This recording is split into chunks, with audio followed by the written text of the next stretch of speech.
আসসালামু আলাইকুম। আজকের ভিডিওতে জানাবো যে মরিচ গাছের মাথা না কাটাতেও কীভাবে একাধিক শাখা বের হবে।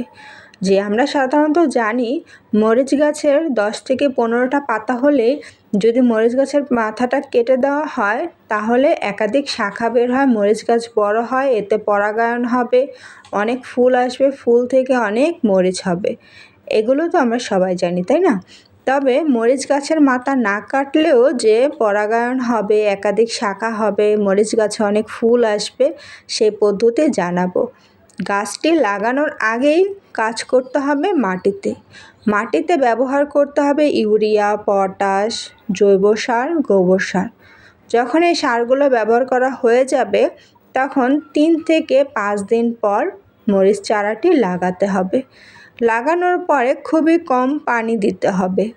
মরিচ গাছ লাগানোর পরে 2 দিনে একবার করে গাছে সামান্য কিছু পানি ব্যবহার করতে হবে।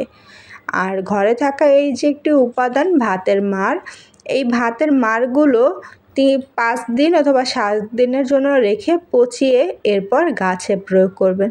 তাহলেই দেখতে পারবেন গাছে অনেক ফুল থেকে অনেক মরিচ।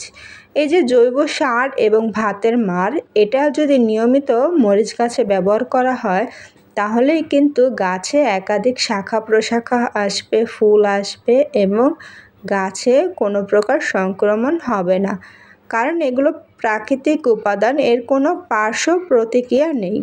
মরিচ গাছের কাটিং না করলেও যেহেতু এভাবে ফল আসবে, সেক্ষেত্রে কাটিংয়ের প্রয়োজন নেই।